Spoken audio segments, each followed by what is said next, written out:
post-race press conference at the end of our 2024 Men's VinFast IRONMAN World Championship here in Kailua, Kona, Hawaii. Welcome to the media assembled and welcome to everybody watching online. And I think before we do anything else, can we please give these incredible athletes a huge round of applause.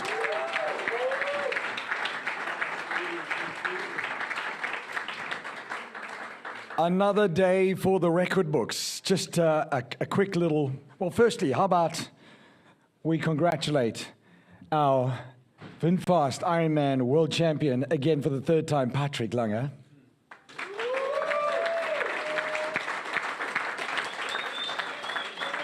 Second place for Denmark, Magnus Ditlev.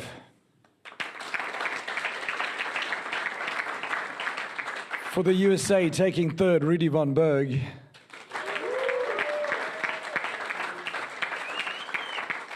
For France, our fourth place, Chevalier.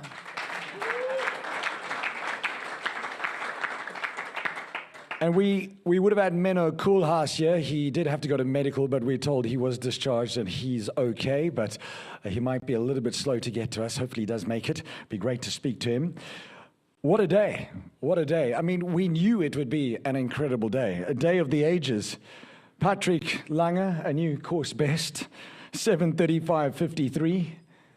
Magnus cooling himself down in the press conference. 6 years since his last victory for Patrick Lange, longest time between victories. 7 professional athletes rode under the previous bike course best, which was set at 2022. 16 men under 8 hours here in Kailua, Kona. Patrick, Magnus, Rudy, Leon all improved to 1 place on last year from Nice. And Menno is not with us. Menno Koolhaas, the fastest men's professional swim of the day.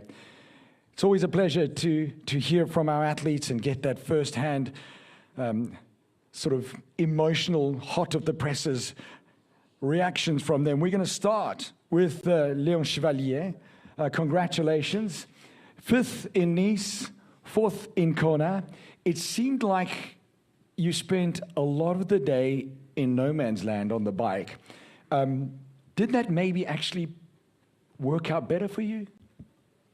Probably not, no, because it was a lot of hard work to catch up, and unfortunately my Garmin never turned on in the morning, so I didn't even have any numbers to keep me company or anything. So yeah, it was a long day out, and I thought by the first time we went through Mount Alani that I'd made good progress, and I thought I'd potentially catch the group on the climb up to Harvey, but unfortunately it took a lot longer than that to do it. Going through Mount Alani on the way back, I still wasn't there, and at least I had that carrot dangling in front of me and kept me motivated. And finally, up Scenic Point, I was able to join up with the group and recover a little bit, and then realizing that Patrick was there, Christian was there, I was like, oh dear. So I was like, right, I need to go again, I guess. And we got a little gap coming into T2. I was really surprised to see Magnus there. I think he had like a coffee or something like that. How long were you there for? So all of a sudden I was like really in the race, and yeah, I don't know. I think I've rambled on, but whatever. No, it's all very relevant. 50:43 swim, which puts you in no man's land on that bike for a long time. But the second fastest bike split, a 4:01.38, and then the 2:49.56 marathon, 7:46.54 in Nice. It was 5th. Here you are 4th. On the run, you were sort of taking scalps as you were making your way along the Queen K down towards the Energy Lab, and then there seemed to be a slight wobble, but you recovered. Yeah, my whole plan was to not set off too hard on Elite Drive. It's very tempting to do so.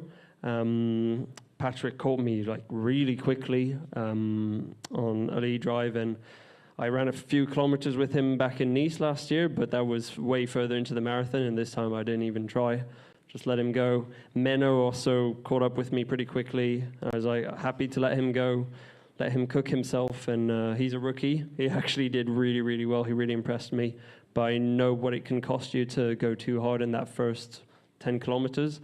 And I actually, then on the run, I think my gap to Patrick came down a little bit, and all of a sudden I was a bit in second or something like that. So I thought I was going to win the race at some point. It didn't happen. Energy Lab happened. And yeah, kind of like last time, a real wobble in the Energy Lab. And then I know that it's downhill to the finish once you're out of the Energy Lab. And I was able to recover somewhat, but still, yeah, having been on that podium for so long on the run, to come in fourth is a bit disappointing, but I think it's a performance I can be proud of. I can understand how you would say that, but if we look at the previous VinFast Ironman World Championship, it was a fifth, and now it's a fourth. It's like all of you moved up one spot. Oh yeah, I'm getting déjà vu right here. Yeah, without Sam, but yeah, he put on a show on the bike, that's for sure. Leon Chevalier representing France, congratulations on a superb fourth place. Thank you. It's been a little while since we had the Stars and Stripes on our podium in Kailua, Kona at the Ironman World Championship. Rudy Vonberg for the USA, a 47.18 swim, a 4:05.49 bike, a 2:48.11 marathon, and 7:46 flat. Rudy, third place. I know it was a fourth in Nice, and kind of like, that's like, oh, so close. And there was a lot of talk beforehand about, yeah, Nice home circuit, you know, every stone on every corner of the course. But Kona's always been the dream. Yeah, I mean, you're correct. I was here when I was 5 years old, 9 years old. I mean, I just kind of grew up with Kona in the back of my mind, or in the front of my mind, really. And it's always been a dream to, well, you always say win Kona, but I mean, be on the podium in Kona. And to do it today is, yeah, it just feels a bit surreal because, you know, it's just so many years in the making. And, yeah, I'm just really, really happy with it.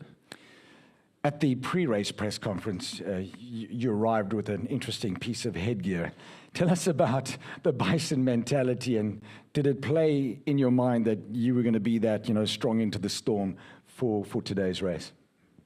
Yeah, I mean, it's kind of always, it's the mindset, you know, essentially, to boil it down, just be strong mentally and going to the storm with no fear. The storm being, yeah, you know, any challenge you can get, and the Ironman in Kona is a hell of a challenge, so, yeah. Just talk us through that, because it's a long day, but just condense it into the key moments for you. Well, I definitely wanted to be in the front pack. You have to set yourself up for to be with the fast riders on the bike. So felt really good on the swim. I actually haven't felt very strong in training, but I think I really nailed the last 2-3 weeks in swim training. So I was comfortable in the front pack, and then on the bike also had good legs, but it was a huge pack, and I tried to push the pace a few times for a while, but there was just small gaps going, and with my watts, you know, and I wasn't going to push harder than that. I was already way over, and I don't really target watts anyways, but, you know, just trying to push the pace, and I just kept on telling myself, you know, keep on asking the question to the guys behind, because you always have to surge, you know, in the back. It's kind of the elastic effect. So I figured, you know, got to keep on going. But then, yeah, it whittled out a bit towards the end, but it was still quite compact. I wasn't sure how I was going to run, but nutrition was solid. And, yeah, I mean, I was 12th at the beginning of the run, and to finish third. Yeah, I mean, it was a solid run. It wasn't amazing in terms of pace, but I think a lot of people were just really tired from the bike and, you know, typical Kona conditions. So it's very much about Ohana, and your family was there waiting for you on the finish line. You were destroyed, but surely that was a very special moment. Definitely. I'll cherish that my whole life. It's always been a family affair here. Triathlon in general, Ironman, Kona, and to have everyone here, and I'm going to spend a few days on the island after a successful race. I mean, couldn't be better, really. Thank you so much. Rudy Vonberg for the USA, third place.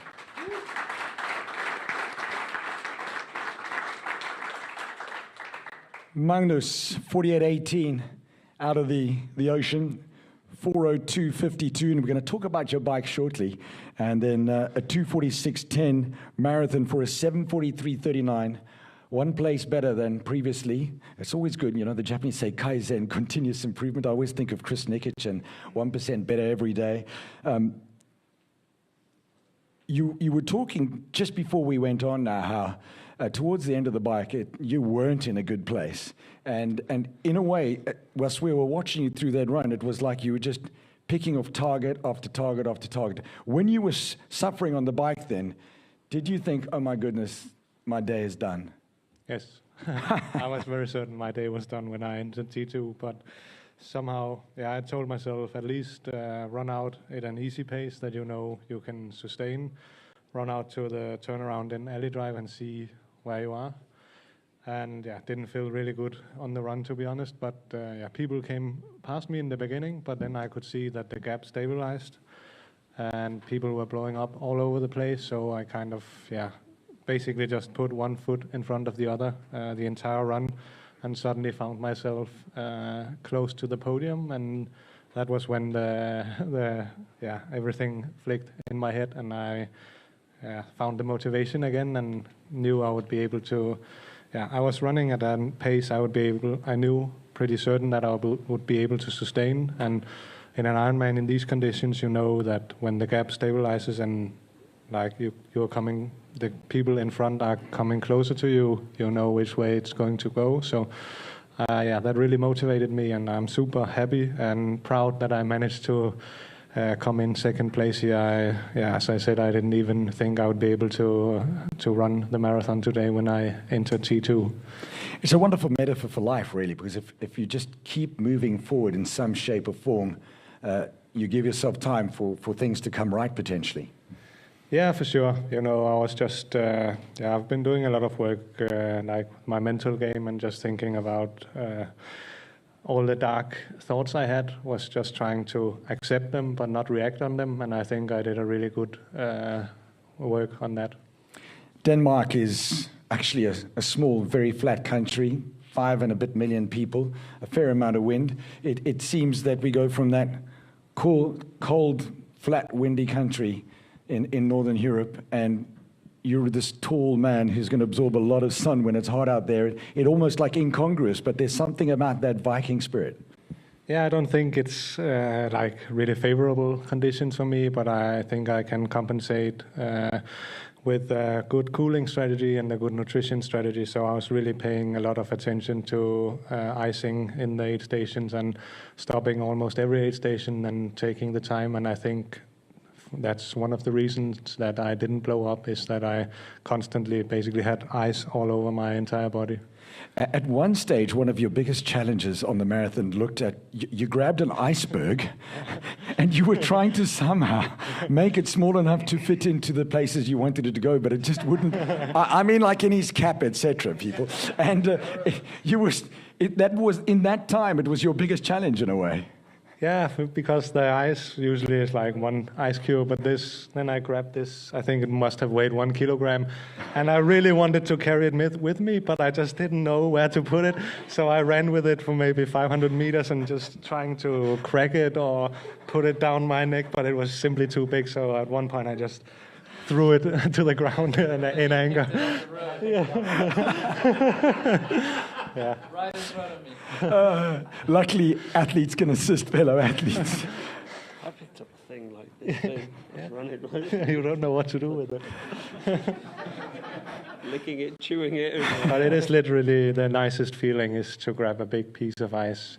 We actually need one of those shaved ice stands on the route. You can put your favorite flavor on it. Tak Magnus and Teluga, congratulations. Thank Second you. in the world.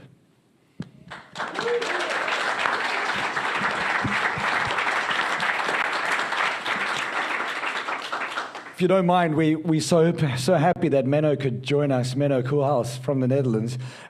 One of the best Dutch results in a very, very, very, very, very, very, very long time here on the big island of Hawaii at an Ironman World Championship. Menno Koolhaas with, in terms of the pros, the best swim of the day, a 47.02, a 4:05 bike, a 2:50.02 marathon, 7:47 going like a Boeing. On that finish line was your final result. A day you've dreamed of for a very long time? Yeah, first of all, sorry I'm late. I didn't know I only thought it was top 3, so not familiar with this. But yeah, what I said, over the moon. It's when I had a top 10, I will be over the moon, and becoming 5th, it's a dream come true. I had a challenging preparation, so didn't run for 4 weeks. Had a stress fracture in my shin.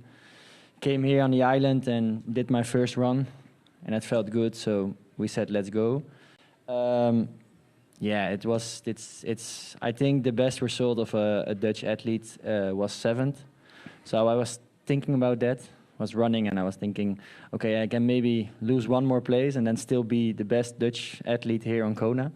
But yeah, 5th. It sounds a bit better. I think top 5. And I can sit here. That's the funny thing often with the professionals. Like, I'm at the press conference. And in the moment, it's almost like a bigger deal than what you did, but it's going to dawn on you. You've done something truly incredible, set up with a really good swim, but what you did is you pulled this huge pack with you. So phenomenal swim. And just give us a brief summary of your day. It started really bad, actually. I got stung. Sorry, he won the swim and it started really bad. Yeah, I got stung by a jellyfish, and it was really, really painful. My heart was pumping like crazy, and I thought I'm maybe gonna die or something. It was. I thought I'm maybe allergic or something. So, but then when the gun goes, I felt it, but it was okay. Didn't have the best start, but on a certain moment I took the lead, and my goal here was, because of the preparation, my goal was to come out first, put my name on the board a little bit, and then the rest is just, we'll see. And then on the bike I was feeling really confident. It was going, crazy. I felt really easy. Only the last 10 kilometers was a bit challenging. And on the run it was one big question mark. I don't know how to feel. I think it was my worst marathon ever in feeling, because my calves were, after 10 kilometers, it was already really painful. But it was just, Ironman is also a sport of being mental strong, and I had to be mentally strong. It was not my best performance on the run, but have the best of it. That's what I can say. So if I can summarize, you didn't have your best performance on the swim because you got stung by a jellyfish. The bike was okay. You didn't have your best performance on the run, but you've had your best result ever, 5th place. Yeah, I think it's still. Isn't that good when a bad day is a good day? Yeah. But this was, I think, one of my best performances also mentally, and that's I'm really proud of. To sit here with such a strong athletes, and first time Hawaii rookie and coming top 5. It's couldn't dream for more. Gefeliciteerd. Dankjewel. A big round of applause. Menno Koolhaas. And then there was one in the middle with that very special crown and a very special lei, Germany's Patrick Lange, our VinFast Ironman world champion, now for the 3rd time, a 47:09 swim, a 4:06:22 bike, a 2:37:34 marathon, and a brand new course best of 7:35:53. Congratulations, Patrick Lange, Ironman world champion.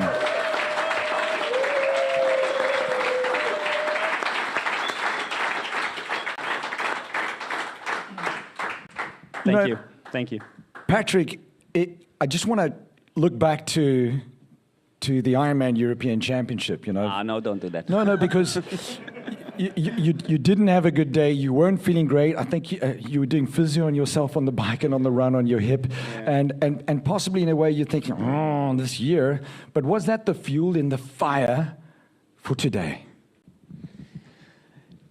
To be 100% honest with you, I had a panic attack before the start, and that put me on definitely on the wrong foot to start the race with. So my biggest goal for this race here, when we talked about in our race briefing about ABC goal, was definitely go into this race mentally well prepared and more relaxed, and grateful to be here and take this as a chance to shine, and don't put too much pressure on myself. And also had a chat with Magnus at the press conference, pre-race press conference, and we talked about race nervousness and could just exchange thoughts on that level, and I think that also helped me a little bit. That we're all sitting in the same boat, and as Rudy also mentioned, the mental preparations and the mental game is probably the most important thing. And I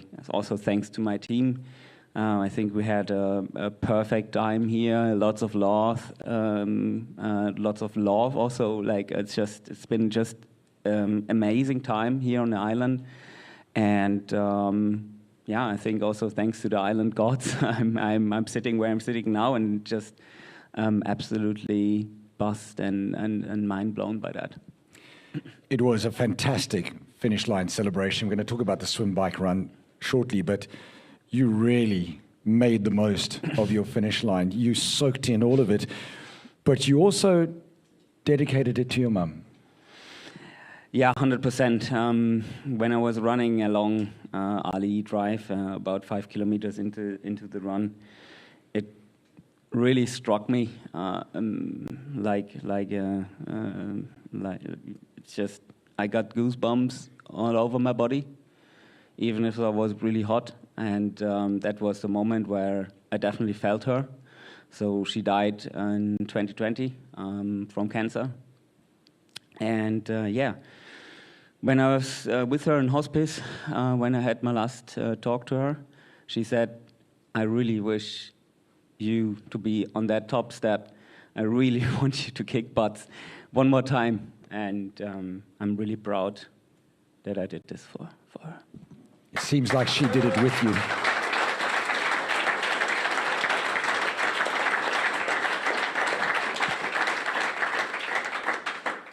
It's about understanding your why, because the why is more powerful than... that was a big why, 100%. Any nutrition or any training. A fantastic swim to set up your day. I mean, in that big front pack, that's a good place to be. That was another goal. We worked so hard in the swim. I changed swim coaches beginning of the year, and we definitely put so much effort in it, and somehow I simply couldn't show it over the year. And so I knew it's there, but also thanks to Ben, my new coach, we had really detailed race briefing. We looked at all the data that we could gather from the swim, so I was pretty sure how to tackle the swim, and it was also great to go out and test the water in the Hoala swim the week prior, where I had the clear goal of going with the front pack, actually swimming on Menno's feet. Was really happy with that until the turnaround boys, and I think after the turnaround boy, I swam backstroke and just chilled and just had a chat with Cam Worth at anti-doping, and he said, you tricked us there. We all thought your swim performance is really poor this year. So I was really happy with my swim, and happy to show what I've trained for. Set you up nicely on the bike, so just talk us through the rest of your race, because watching you run is just an absolute thing of beauty, and you look like you were in a hurry. You wanted to get this thing done quickly and just taking scalps left, right, and center. But talk us through, set yourself well after that swim. Talk me through the bike and run. After such a swim, I was just relieved and happy to be in that pack, and I was also happy to go out and attack. I attacked on Palani and took the chance to go into the lead, because with the new race dynamics, since Race Ranger is introduced, you have a lot of yo-yoing back and forth, so you don't want to sit too far behind in the group. Obviously had quite a big group, and over the course I quite dropped back, and I was not where I wanted to be, but I was still in the group. But I had this big yo-yo effect all the time. On every uphill I had to literally brake, and at some point I just thought, okay, I have to focus on myself and do my own race now. So I kind of dropped out of the group, and and I could see them 100 meters down the road, but I was able to push my own watts and go with my own speed. And I thought, as soon as they're inside, as soon as we hit town with the curves, with the corners, I just slam it and go all in on the corners, and I knew, because of the group dynamics, I will be really slow in town, and that worked out pretty well. So I was in the group off the bike, set me up for a really good run, and when I saw the time, I was really happy with myself. Yeah. So when you finished, I think it was third, and you beat Mark Allen's run record, you went Who to was sitting over there? You went to apologize. Are you going to go find Gustav Eden and apologize for smashing his 740 with your 735? I mean, of course, we had a talk about it, but I think Mark is another in another league. So as soon as we are not racing against each other, maybe then. So that is your VinFast Ironman world champion. His third world championship title, Germany's Patrick Lange. Congratulations. Großartig. Gratuliere. Thank you so much. As always, we'd like to give our media a chance to ask a couple of questions. We do have microphones for you. If you can just put up your hand, we'll bring you a mic. Kevin, I saw your hand go up first. Name and outlet, but we know, but still. Kevin McKinnon, Triathlon Magazine. Patrick, I wanted to ask you, why do you think photographers carry vinegar? You came swimming over to us at the start and said, "Do you have any vinegar?" Do you carry vinegar on your bike rides? I was just desperately for some problem solving, but because also right now I'm in pain from the jellyfish thing. Like I have it on both of my arms, on my face, on my feet, and it's really hurting. So at some point I was just okay. I have to ask someone, and maybe they can do something about it. Stop at the gas station or whatever.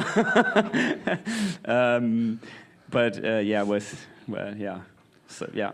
Maybe next time you can bring some. Absolutely. From now on, it'll be something I'll throw into my pack. So make sure I got you covered. Cool. Much appreciated.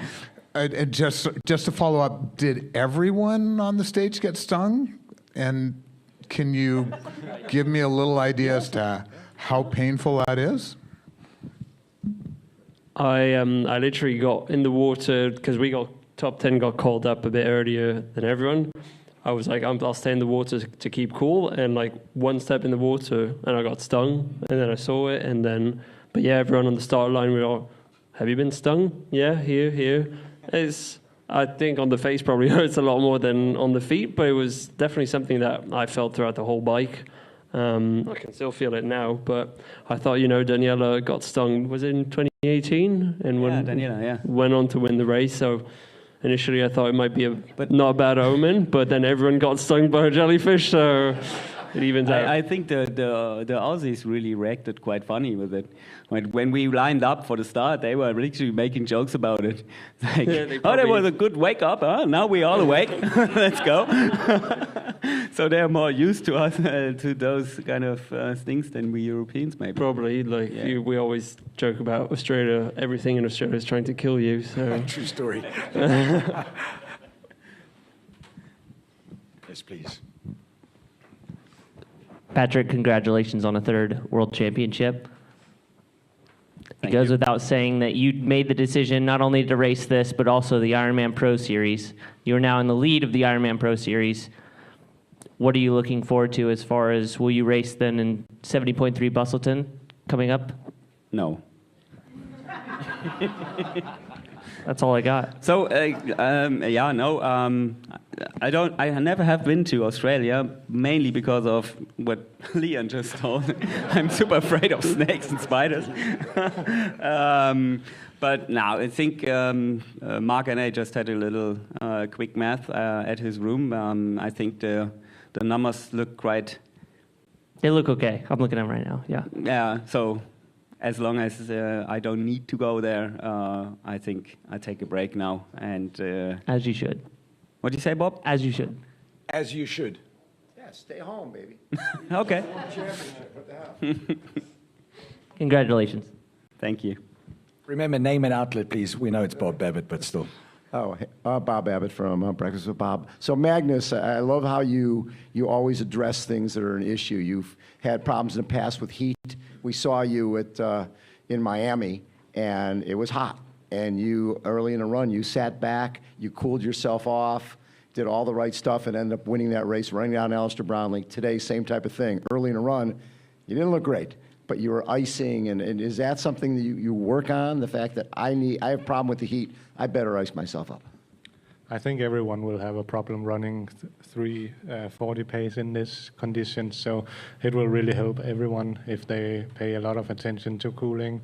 Obviously, being a big guy producing a lot of heat, as I do, maybe I have doesn't have an advantage at least. And yes, it's something I've worked on the entire year, is to develop cooling strategies, different places in my suit, my cap, all sorts of stuff, to see how we can collect ice and use that. Can I ask one more? Yeah, Patrick, for you, I'm sure over this last 6 years, a lot of people have said, okay, you're getting older, you're 38 years old, you can't win this anymore. What does it mean to you to basically prove the doubters wrong? I know, I heard rumors about that as well. So, but you know, I think I'm an experienced athlete, and I've been at the top. I DNF'd here, so I experienced, you know, I'm quite everything in the sport. And one main takeaway definitely is not to listen to the haters. Just ignore them. I mean, they don't have anything better to do than comment on Instagram with whatever XYZ 8099 question mark as a profile name, to just throw out some random shit comments, and you know, I couldn't care less. So I definitely learned to ignore them and focus on myself and race within myself. And again, like, the biggest change for me happened 9 weeks ago when I got to Ben, who was also sitting behind there, which I'm really, really grateful for, that the work he put in with me, it just paid off. And I think it's always really important to surround yourself with people that have good energy with you. And so this is definitely one thing I learned to ignore.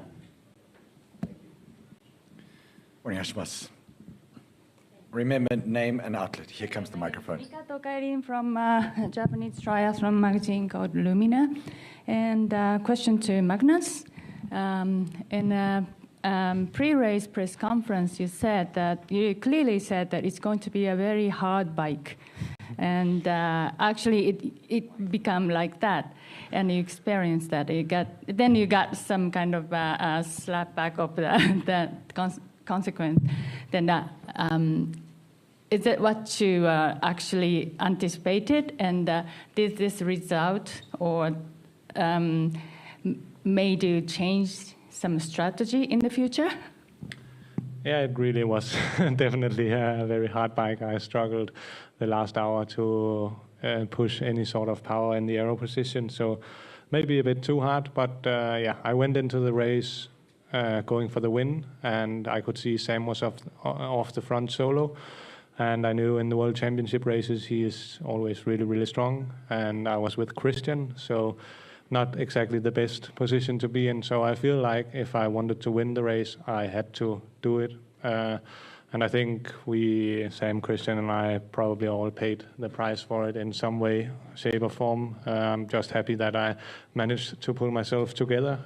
So looking at it afterwards, it's easy to sit here and say I should have ridden easier. But yeah, going for the win, I feel like it was the right move. And you are the only survivor from that hard bike battle. And what was the difference? What made difference between? Obviously, I don't know what caused Sam's problems and Christian's problems. So I can only talk for myself, and I really struggled. But I think my amazing team made a huge has a huge part of this. I don't think I would have finished it if it wasn't for them. So I think, as Patrick says, surrounding yourself with amazing people that support you and you are in it together, then it definitely makes it easier when you are struggling. Thank you. Hi, Hans Klimput from triathlon.be. Actually, a question for Magnus and for Patrick, or maybe for the five of you. At a certain point, you see Sam Laidlow smashing the bike record. I mean, he goes sub 4 hours. Was there a time in the race when you guys were chasing him? They thought, like, because at the pre-race press conference you said like a gap of 6 minutes, that would be good. But he was really smashing it. So was there any moment in the race that you guys were thinking like, oh my God, he's like way too ahead of us? Yeah, that was the reason I rode so hard, was to try to minimize that gap. And at Kauai High, I was actually 1:35 down, had gained some time, and I was happy with that. But then, yeah, I paid the price in the last hour and lost, I don't know how many minutes. So, yeah, that was the whole reason why I rode so hard, was because I saw how fast he was going, and I knew he would, or I thought he would be really strong also on the run. So I wanted to make sure I wasn't too far behind. Yeah, for me it's a little bit different. I just saw after an hour that I think the first hour was 47 kilometers, 46 kilometers per hour. So I thought, how far can he get away with that? If he keep going like that, he totally has to smash out the fastest time of. That was what he did in Nice last year. So. Yeah. But if you know you're going strong, yeah. So where's the point? You can let him go a little bit. And I thought at the turnaround it was not too far off. I think he had on the group how much? 6 minutes at the turnaround. Really? 6? Yeah. In heavy. And heavy. 450. See, yeah, that's what I heard. Yeah, exactly. Was it 450, Ben? Yeah. 450, getting into heavy, 455 at the exit. You see. Okay. So when I heard that number, I was like, okay, that's pretty promising. So yeah, that's my story.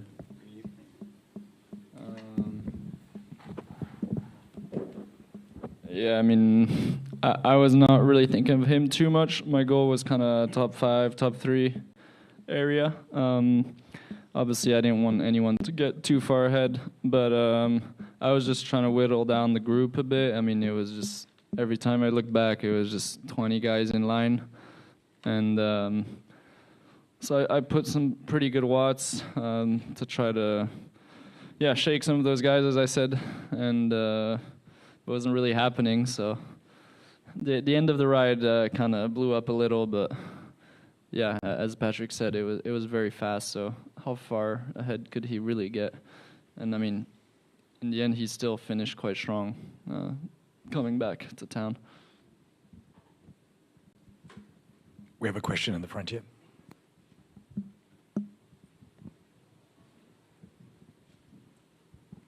Hi, Cammie Clark with Big Island Now. Patrick, when you caught Sam, did you tell him anything? I know you topped him on the back. And was that the point that you knew you had the race, or did you know it before or after? No. You cannot be sure that you have the race in the pocket since you cross a banyan tree. So I also don't think about it. I think that's a completely waste of energy. So you have to focus on the moment. I definitely tapped him on the back. I mean, he's a champion, so he earned his respect. And so I just said to him, fight through pain, because he looked in pain to me. So I tried to motivate him a little bit. So that's what I said to him, fight through the pain. And just one more, were you surprised that you kind of, I think you were 13th out of the water, and you just kind of picked everybody really quickly, and by, I think, the 11-mile mark, you were already in the lead? I think I swam a little bit faster. I think it was 4th or 5th out of the river. Yeah, I was happy with it. I was not really surprised, to be honest, because I knew I had it in me somewhere. But I was just happy, and for me, it's always a point of when you leave the water and your day starts according to your plan. It clicks, and then you think, okay, I can do it. Like, this is a good day. So you get a positive mantra in your head, and things are so much easier if you have been like on the back foot. So you have to fight to overcome the deficit. So it's much easier, and it just triggers positive energy and a positive mindset. And I meant 13th out of the bike, not the water. So. Okay. Was I 13? Do we have any more questions? Last one, Hans. Last one, and not the most serious one, but because the guys in our group were also talking about it. Is it a new hype among the pro athletes not to use water bottles anymore, but big water jugs? Who started it first on the run? I think we should ask the guy with 3 bottles behind his saddle. I think Hans, are you referring to the marathon where to the marathon, up 5 picking up liter the big, bottles and just poured it over the head? Okay, that's something I need to answer. That was Jan. That was Jan who started putting his head in the... Sam was taking 2 liter Coke bottles, a couple of sips out of the bottle and put it on the table. So it's just sometimes they have freshly out of the ice, like those big bottles of water, and it's dreamy. For 100 meters, you think, wow, and then it's evaporated again. One more question. Thank you so much. Kyle Glass, Pro Tri News, for Rudy. You made some equipment changes leading into this race, a new bike and new running shoes, and you now have the American record here in Kona. How does it feel? Do you feel validated? I mean, yeah, definitely. I mean, what other stage to validate that? Yeah, I didn't think it would be American record for Kona, but yeah, makes sense. Amazing bonus. And thanks, Rudy. Congrats. How much is the bonus? I think at this time, any more questions? We'll take like one last question if there is one, but I know there we go. Feisty. Hi, Kelly O'Mara. Magnus, what was illegal about your bike that they didn't approve? I can't tell. You can't say or you won't say. Ooh, that's a nice way to leave it. A little bit of mystery. I tell you what, how about a big round of applause?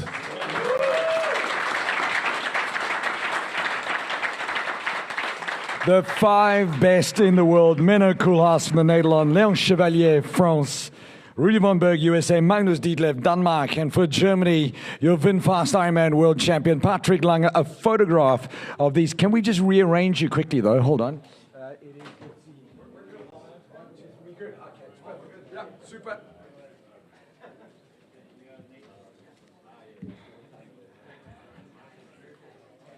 The 5 best in the world. Our coverage of the VinFast IRONMAN World Championship and our age group amateurs will continue. Thank you very much to our professional men for their time. Thank you for your time online. And make sure you continue watching our ongoing footage of our finish line. This is your VinFast IRONMAN World Championship. Aloha.